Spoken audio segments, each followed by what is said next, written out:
Welcome back. We hope you are using Twitter to share your thoughts and reactions to our program. It's just one example of how social media can promote conversation and community.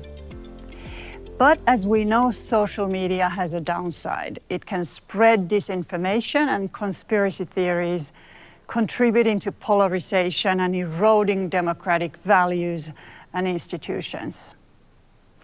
We asked the IWF membership, must business leaders actively address global disinformation and its dissemination?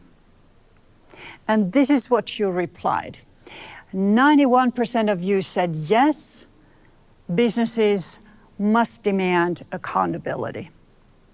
6% of you were more moderate in your responses, falling in the balance. And 3% of respondents said no, businesses should wait for governments to act first. Let's examine how we might strike the right balance. Social media posts helped galvanize and organize pro-democracy protesters in Hong Kong and Belarus. Twitter, TikTok, and other platforms powered the Me Too movement into a global phenomenon and sparked social justice demonstrations all around the world in the summer of 2020. It shows that more than 10 years after igniting the Arab Spring, social media remains a potent tool in the hands of activists, giving voice to the voiceless. But social media can also be a corrosive force, undermining trust in truth, science, and institutions. Guys, do you know what you're doing now? You're laying 5G. Yeah. So you know that kills people. In the United Kingdom, bogus theories propagated on social media have linked coronavirus to 5G technology, resulting in the destruction of communication towers. In Myanmar, internet posts have fueled distrust and persecution of the Rohingya minority. And it has fired up movements in the United States and elsewhere, eroding trust in elections and undercutting confidence in COVID-19 vaccines and public health measures. I'm here. I don't want to be vaccinated. I want to be free. I want to live my life. But stopping the super spreading of disinformation on the internet, while at the same time promoting freedom of expression, is a tricky proposition. Where do you draw the lines? Who draws the lines? How do you ensure the lines are respected? Given the demonstrated power of social media to drive opinions and shape behaviors, the answer to those questions will have profound implications for individuals, for societies, and for our collective future. We're going to dig a little deeper now into how social media fuels extremism. And we're going to look at whether there are ways to disrupt these pathways to radicalization. Hi, I'm Jean Meserve. I'm an international security expert for CTV News, formerly with CNN and ABC. And we have a great panel with us today. Let me quickly introduce them. Mo Asamang is an anti-racism advocate and a filmmaker. If you have not yet taken advantage of the behind-the-scenes conversation between Mo and Melissa Fung, I urge you to do that. Also, there's a link, and you can watch Mo's film, The Aryans, which is an incredibly brave and important piece of filmmaking. I recommend. Also with us, Sasha Havlicek. Sasha is the founding CEO of the Institute for Strategic Dialogue, and also with us, Mary Gately, who's a partner with the global law firm of DLA Piper. Thanks all for being here today. Mo, I want to start with you because you have spent time with extremists in various countries, getting to know them, understanding their motivation. And I'm wondering if you can tell us what part social media appears to play in radicalization and in spreading the message of these groups. Yes, hello, Jean. Thanks for inviting me to this panel. I'm very happy to be with you. Yeah, there are various ways of spreading extremism and hate. I can remember I got said, we're going to delete you in the next race war. So that's one part how they approach you.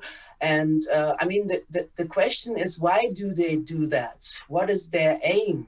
I mean, they want to spread fear, and they want to spread their hate. So they use every possibility in order to do that, especially for younger people, how to grab them.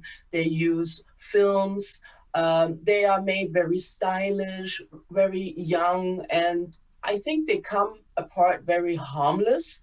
And people, they just fall into these traps. So once they're in there, they create a group of haters, and the whole thing gets bigger and bigger. And also they denounce organizations on social platforms. So I don't know. It's a very bad thing, and you always have the feeling that these groups are very big. It's just like in reality, when I was in the Nazi rallies, you see people in the Nazi rallies in North Germany, the same people in South Germany, the same people in the East. So they are like extremism tourists, and the same is happening on social media. They seem to be very big, like millions. Yeah, they work with bots and everything, but in reality, there are not so many. I mean, there are many, but not so many. Sasha, you and your organization have worked with the social media companies to try and counter extremism. So some of these companies have tried labeling, some are trying deplatforming. Are these things effective, and are they a tactic rather than a real strategy? Thank you. Yes, I'd say the long and short of it is these are tactics. Some more, some less effective, but they don't get at the heart, the strategic heart of the problem. And I maybe just say a couple of words about why I see that as being the case. And based on our own research, but also on our own experiences working to disrupt extremism now over the last 15 years at ISD. So, we saw the extremist movements and hate groups that we'd been studying around the world migrate online, and they were extremely effective and early adopters of these new communications environments and tools. And so we followed them there. And in order to do that, we built out our own digital analytics capabilities so that we could track them and really understand their evolving tactics, but also so that we could test out our own responses and try to compete in a way with their messaging, empowering credible voices with the tools that they needed to do that in these spaces, and at times identifying and reaching out directly to engage with extremists themselves, which we've done at scale to try to walk them back from the edge, again, with credible people at the front line of doing that work. And so we also then engaged the platforms early on, yes, in part to help them to identify and remove illegal content, in particular in the violent extremist and terrorist space. But so much of the problem and what we saw is, in fact, is legal but harmful content. And some of that legal content is the most radicalizing, the most effective in a way. Can you give us an example? Well, I mean, again, we work across the ideological spectrum, far right, white supremacist, Islamist, but just, for instance, in the context of Islamist extremism, the stuff that really comes to mind when you think of ISIS are these, horrifying heading movies. But, much of the content was about the health services in Raqqa and what, the good life was in those contexts, some of it not branded, and non-violent. And so you have this sort of broad spectrum of gray area content, even in the context of the most extreme constituencies. And so, again, we asked these companies to start to think about investing in education and resilience and civic empowerment and enabling individuals, constituencies to compete with that. But what we found after some time was that while some of this work has has real proven impact, it would never really be the systemic solution to the problem. And that was because the technological architecture of the platforms is sort of disproportionately privileging extreme messaging and content. And so the cards are essentially stacked against us. And if you've got 1 second, I'll give you a couple of examples just from Facebook's own internal study that was run in 2016, but leaked in 2018. It showed that 64% of joins to extremist groups were a result of their own recommendations algorithm. Our own research at ISD has shown how Holocaust denial content was not just being found, but continued to be recommended to users. So you have this sort of systems problem, which has resulted in this algorithmic problem, if you like.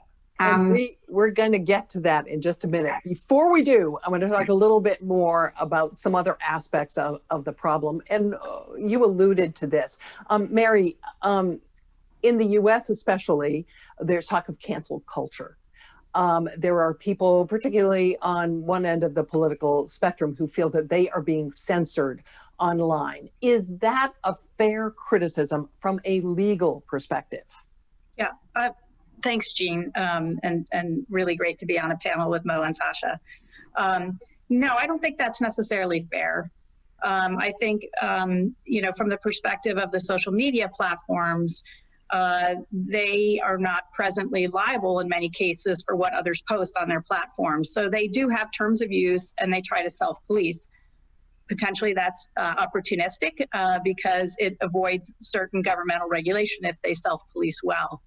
But I think we also have to step away and say, even if we regulate and legislate, what does that do? And we've seen it recently in the United States. It sends those extremist views into other forums, down into the deep web, and into places where it's harder for people like Sasha to track, you know, really where the extremism is going.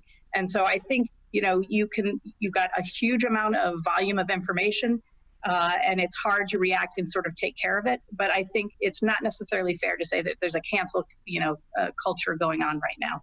So is it correct, proper, legal for private companies to be determining what's free speech and what isn't? Well, you know, the practical reality is that the social media are in some cases making those kinds of determinations. And I think the print media has, and I think obviously we legislate certain extremes. So, you know, I think it's interesting what Sasha said about some of this is legal content. It's not really illegal content. It doesn't violate terms of service.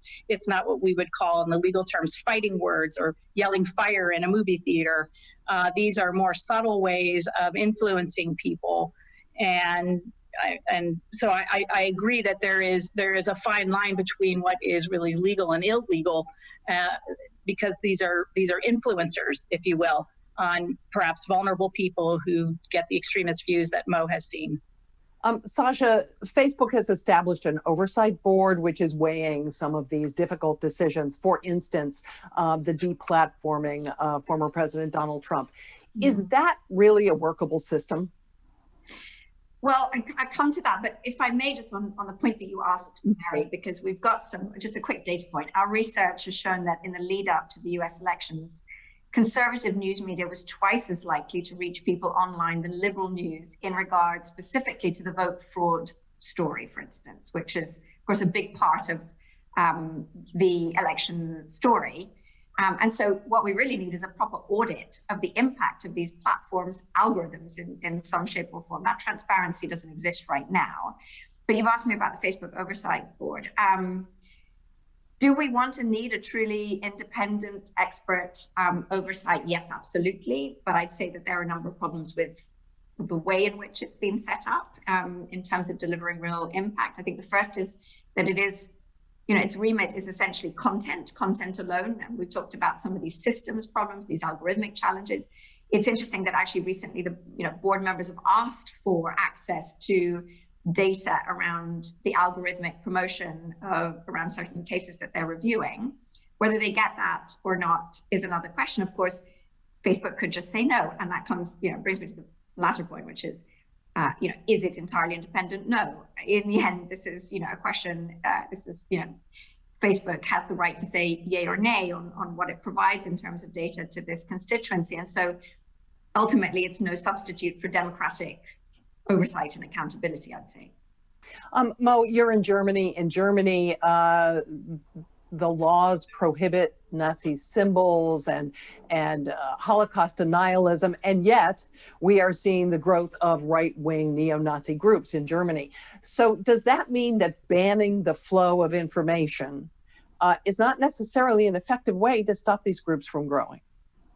Well, I think it's very important that we also have to think about people. How are they working? You know, how are they communicating? And in our schools, we are learning about the Holocaust, we are learning about racism, and we're learning about all these things, but always in combination with building walls. So that's how people are fighting against these extremism, building walls. So if building walls is the only answer, this can't be it. Yeah, and I think we have to think different. I think we are like a big family. Or if you, for instance, if you want to solve a problem in a family, yeah, what do? Do you build a wall, or do you go into communication? And if we ban everything, we cannot go into communication, but that's actually what we have to do. So I think we are all one, and even a racist or an extremist is part of the family, but we deny that they are part of the family. So when we ban them, we won't learn anything for ourselves, and we won't solve the problem. Sasha, I saw you nodding while Mo was talking. Did you want to jump in on that point? Well, I just think it's unbelievably important to find ways in which to reach out and engage people of different views, including down that extremist spectrum of views. And we see a great deal of potential in that kind of engagement. What I would say is we don't want to ban these people, but what we do want is for the systems not to disproportionately, inorganically amplify that type of messaging or drive people to it. Sasha, in Europe, there were privacy protections that have been put in place, and there's talk of further regulation. Can you tell us a little bit about what's being contemplated? Yes, I mean, the EU is planning regulation under the Digital Services Act to address the harms that we're talking about, but actually more broadly other harms, so extremism, disinformation, threats to democracy, hate, abuse and harassment, of course, which we know happens disproportionately towards women of color, absolutely at the center of that, bullying and so on. It's complex, the set of proposals, but just to summarize, I think, number one, we're moving from a self-regulatory approach and to a regulatory approach, and we are moving from a content-only approach, so removal or moderation of specific bits of content, to a systems approach, which is, I think, the right place for us to be.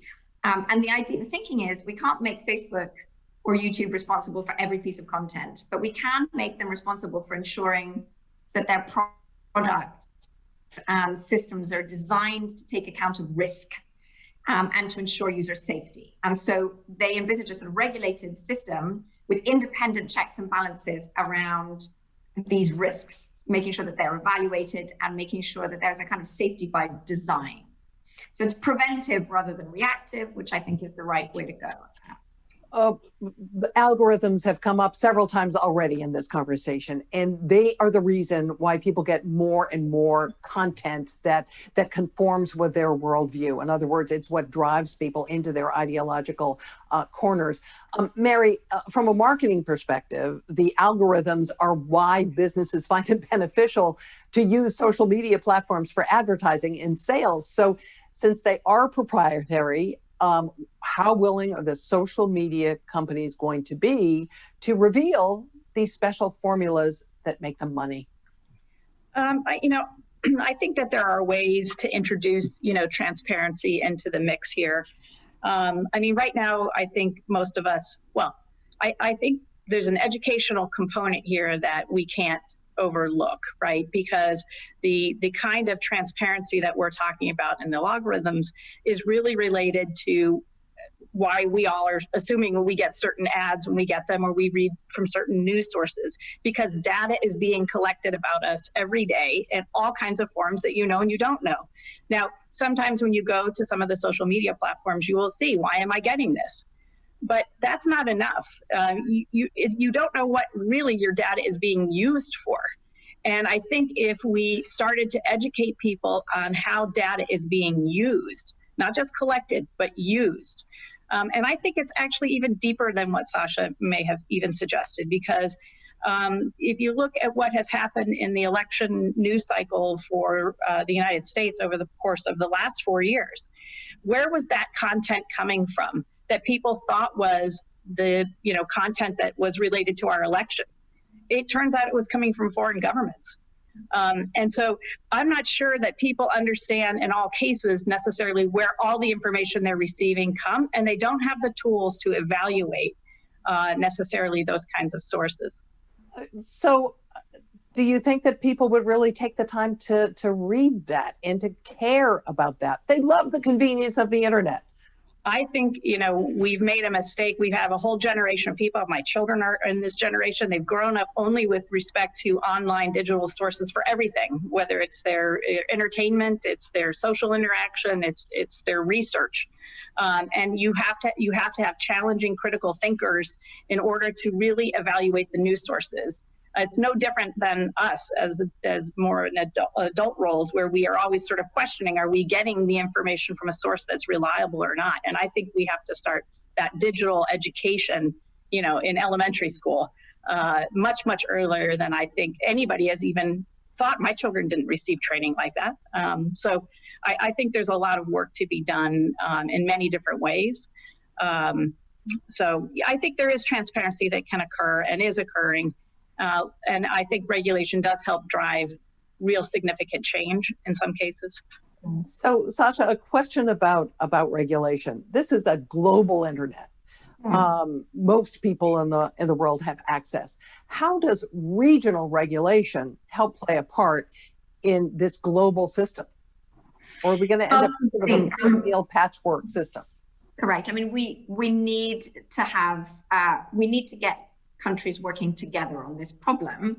Not all countries, though, have the same vision for the internet. And I would say, China has its own vision for the internet. Myanmar has its own vision for the internet. Absolutely. The Russians have their vision. Where is the liberal democratic vision?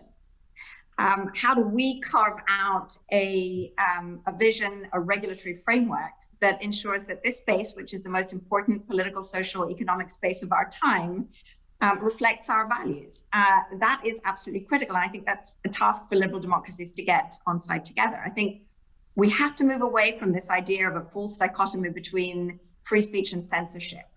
For free speech to flourish, and for ideas to compete, we have to have a level information playing field. And I think that transparency that Mary's talked about is absolutely essential, but it needs to be regulated to be real. And that gets us closer to the opportunity to really outcompete bad with good, and so on and so forth. And I agree, we need more resilience. We need education, and it isn't just kids, it's adults. We need to be working with companies to educate employees about their digital citizenship today. Mo, because you've spent time with these individuals and with these groups, I'm wondering what you'd say about a point that Mary raised earlier, which is if you regulate extremist content, if you limit its availability on the internet, that these people are just going to migrate elsewhere. For instance, here in the United States, after we had the demonstration and insurrection on the Capitol, people went to a different platform. They went to Parler, and they also went to encrypted apps. So I'm wondering if people are always going to end up migrating to some other place where they can talk, and to the biased media outlets that conform with their view of the world. Yes, of course, they will still be in their bubbles. Everyone is in the bubble. I mean, you are in a bubble, I am in a bubble, but it's not a bad bubble. But if you are an extremist, it affects our society in a bad way. So I think we have to create platforms for dialogue. That is so important, because we get more and more into these bubbles without getting information about other people's opinions, what other people have experienced. We don't learn how to go into a dialogue we just put people into boxes, we point fingers and all these things. So it would be really great if we have, if we could create more platforms where you can speak openly, and even if you say something really negative,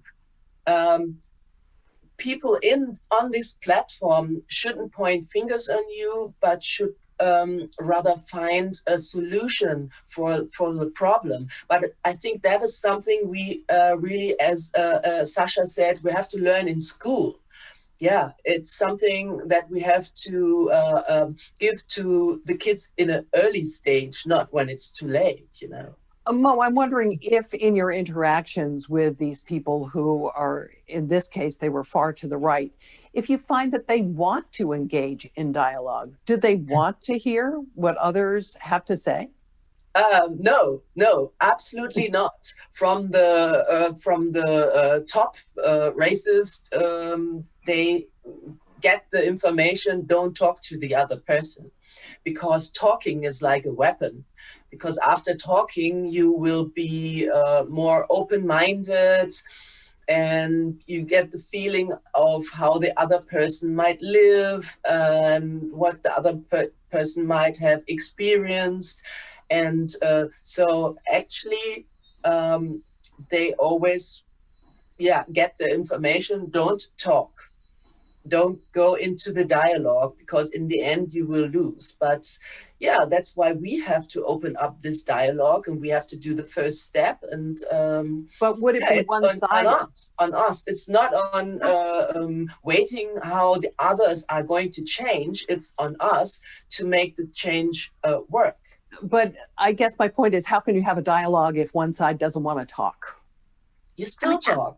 I go to neo-Nazis and to the Ku Klux Klan, and I still talk. And I think it has, if you are an open-minded person, and if your questions are really honest, I mean really honest, not just fake, you go there and want to hit the other person with your words. But if you really have questions, it's a feeling that the other person feels this openness. And then, as I experienced, even KKK people opened up and we talked. That's possible. I mean, we've had a similar experience working with engaging extremists online of all ideological persuasions. And the experience has been that when that engagement is human, empathetic, and often this is done by people that are either trained counselors on our team or former extremists that we work with, people who've had direct experience of that radicalization process and have come out of those groups. That empathetic, direct, authentic engagement can often lead to establishing a relationship that can really help somebody over time disengage with those groups and eventually come out of those ideologies. Sasha, does that have to be face-to-face interaction? Because it seems to me when you try to interact on social media, it just turns into a dogfight. Well, that's the point. I think the nature, the tone of the engagement can't be combative to start with, because that just reconfirms people's positions and views. We have done this work online and we have done this work offline. When we do it online, it tends to then need to go somewhere over time offline, but it can certainly be started online. So as we're wrapping up here, I'd like to hear from each one of you what you think is the most important step that can and should be taken to address this issue of social media and its use by extremists and its impact on extremism. Mary, why don't we start with you? Well, I'm going to go with what I mentioned, which is digital education. I think forming citizens to be consumers of the kind of information that they're receiving, understanding the sources of information, being critical thinkers. I think you have to start, and I agree, it's not just the children, it is the adults. In fact, maybe the adults are perhaps more vulnerable to it because they didn't grow up in a time having to do that themselves with their sources of information. So I think it's that, and I think, again, the pressures that so many people have and feelings of inequality and the deeper sort of social issues that every country in the globe faces are things that have to be addressed as well. Mo, I presume your recommendation is talk, but tell me if it goes beyond that. Well, just to get the feeling that we are all one, that we are all one big family, and even if somebody who's on a radical extremist side is in this group, can be also part of the family. I think you have to change your attitude to get to this feeling, and it's very important that we take the first step. So that is also something that you have to experience. You have to more or less learn how to communicate with these people.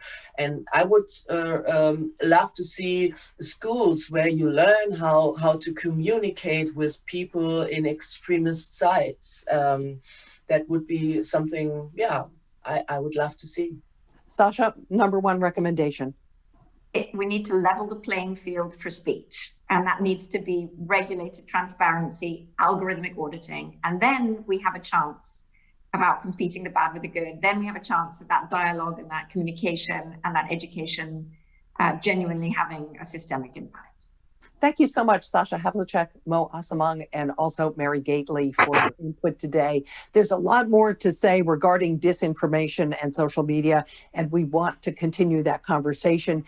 If you registered for our interactive breakout sessions, please open your personalized agenda page and you will see there a link that you can use to access the virtual discussions. You'll want to make sure that your video is turned on and that you come in ready to engage with your fellow conference participants on these very challenging issues. Hopefully we can make some progress moving forward. I'm Jean Meserve. Thanks a lot for joining.